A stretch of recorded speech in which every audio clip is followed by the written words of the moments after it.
בפרשת ויצא שהמאמינים יקומו לשמוע בבית הכנסת, ואני מדגיש לשמוע כי הם לא לומדים את מה שכתוב בספר התורה, וזה אחד הדברים הפלאיים אצל המאמינים.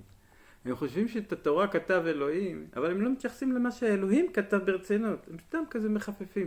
במה הם מעמיקים? הם מאוד מעמיקים בתלמוד, כי זה מה שקובע להם את כל הדקדוקי הבל שהם עושים היום.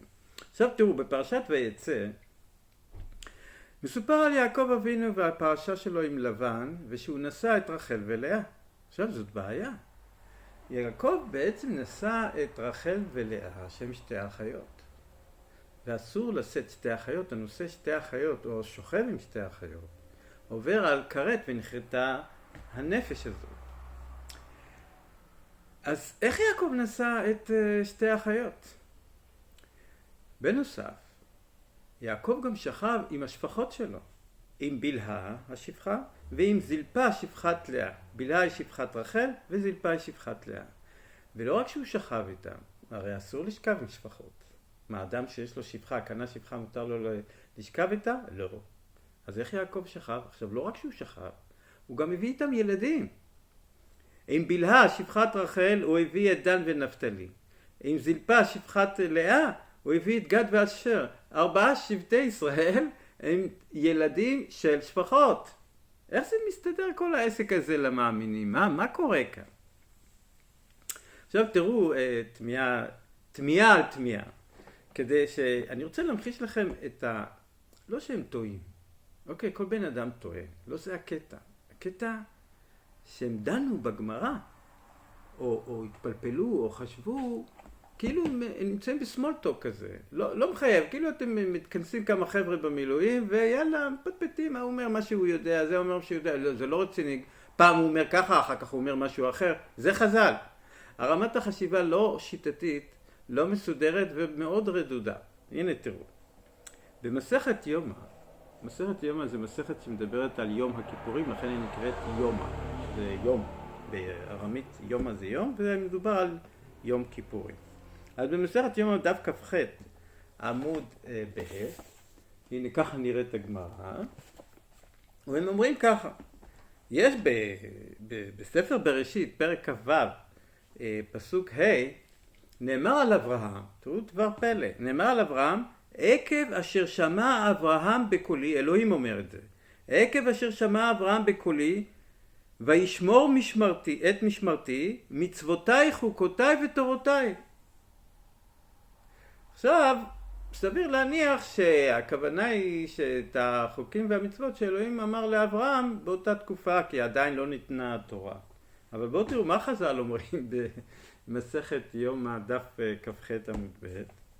הם אומרים כך, אמר רב אשי, קיים אברהם אבינו אפילו עירובי תבשילים, כלומר אפילו תקנות חז"ל, לא רק את כל תרי"ג המצוות. כי את תרי"ג המצוות הם אומרים על יעקב, עם לבן גרתי, הם אומרים גרתי זה תרי"ג, ג' ר' ת' י', גרתי זה תרי"ג מצוות, שיעקב שמר תרי"ג מצוות. לא, הם אומרים שלא רק תרי"ג מצוות, אברהם אבינו שמר אפילו תקנות חכמים שנאמר תורותיי. אז מה זה תורותיי? זה 2. אז אם זה 2, זה אחת תורה שבכתב ואחת תורה שבעל פה. איזה יופי. ועכשיו זה לא הפריע להם שאברהם אבינו בכלל מסר את שרה לפרעה, ופרעה ואנשי פרעה שכבו עם שרה, ואחר כך הוא החזיר את שרה, ואחר כך עוד הפעם הוא שיקר לאבימלך ונתן את שרה בטענה ששרה היא אחותו עם שקר גס. אז אוקיי, אתם באים ואומרים בסמולטוק שלכם חז"ל, שאברהם אבינו שמר וגם יעקב וכל האבות שמרו אפילו תקנות חכמים. איזה שמר תקנות חכמים? הוא הרי נשא 2 אחיות, שכב עם שפחות והביא ילדים מהשפחות. הוא לא הולך לפי חכמים שתקנו, בניגוד למה שכתוב בתורה שתקנו, שהילד הולך אחר האמא, ואם הילד הולך אחר האמא, ויעקב שמר אפילו תקנות חכמים, הוא היה צריך לדעת שגד ואשר, דן ונפתלי, הם לא בני ישראל. עכשיו על השאלה איך יעקב נשא 2 אחיות, המפרשים מתעסקים עם זה, אבן עזרא, הרמב"ן ועוד הרבה, כי אתם מבינים, עכשיו תבינו גם למה יש הרבה פלפול. זה בגלל הסתירות, חוסר הסדר. אתם אומרים אסור שתי אחיות, מצד שני אתם אומרים האבות שמרו את כל המצוות, אפילו מצוות שתקנו חכמים. אז איך זה שיעקב נשא שתי אחיות, אתם שואלים? אז שימו לב, אבן עזרא אומר דבר חדשני ואותי הוא הקפיץ ממש. בספר ויקרא, פרק י"ח פסוק ח', הוא אומר כך: לא הזכיר עונש השוכב עם שתי אחיות. כלומר, כמו יעקב ששכב עם שתי אחיות, רחל ולאה. ואז הוא רומז פה רמז, הוא אומר, ודעתי תדענה בפרשת וילך. עכשיו, הכוונה שלו בפרשת וילך, מי שמעיין שם, שבעצם, וזה החדשני פה של אבן עזרא, שכל איסור גילוי העריות הוא רק בארץ ישראל. בחוץ לארץ אין איסור גילוי עריות. עכשיו אני לא אכנס לעומק איך משתמע מאבן עזרא מה שאני אומר פה, כי זה פיצוץ גדול. הרוצה לעיין, כנס לאתר דעת אמת, שם יש מדור פרשות שבוע, וביארתי בטקסט לעומק את פרשות השבוע על פי מבטם של חז"ל. ותעיינו שם בפרשת קדושים, באתר דעת אמת. עכשיו בואו נמשיך. בא הרמב"ן ואומר שיעקב, למה מותר לו, הוא שואל גם את השאלה הזאת, הרמב"ן בבראשית פרק ו' פסוק ה', הוא אומר למה אם האבות קיימו מצוות, והוא מביא את חז"ל שהם שמרו אפילו תקנות חכמים, לא רק תרי"ג מצוות, אז איך זה שהוא נשא שתי אחיות? אז הוא גם אומר, האבות שמרו מצוות רק בארץ ישראל. איזה יופי. עכשיו תראו דבר מדהים, עד כמה הסמולטוק הזה משעשע, ולמה הוא משעשע? סמולטוק הוא בדרך כלל דבר נחמד, אבל כשלוקחים סמולטוק של אנשים, שמפטפטים פטפוטי העלמא, ומן הסתם גם סותרים אחד את השני, כי הם לא העמיקו והתכוונו להגיד דברים ברצינות, אז הם גם סותרים אחד את השני. אז תראו איך חז"ל מדברים סמולטוק וסותרים אחד את השני.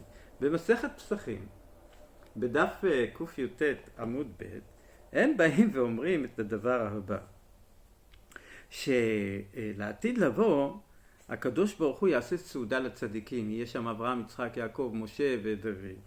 ואז הוא יבקש מכל אחד שירים כוס וייתן ברכה, סוג של טוסט כזה. ואז בא אברהם אומר, לא, אני לא יכול כי יצא ממני ישמעאל, יצחק אומר, לא, אני לא יכול כי יצא ממני עשיו, ויעקב אומר, אני לא יכול כי נשאתי שתי אחיות. פה הם בעצם חז"ל מודים שיעקב עבר איסור לבוא על שתי אחיות, ולכן הוא גם לא נשא כוס של ברכה. עכשיו מה שמדהים פה בהבלים האלה של חז"ל, שבסוף הם מסיימים, מי כן בירך על הכוס? הם אומרים, דוד המלך. דוד המלך לקח את הכוס וברך ואמר, אני אברך ולי נאה לברך, שנאמר כוס ישועות אשא ובשם אדוני יקרא. מה? דוד המלך שלח את אוריה למוות למלחמה כדי לקחת לו את אשתו בת שבע.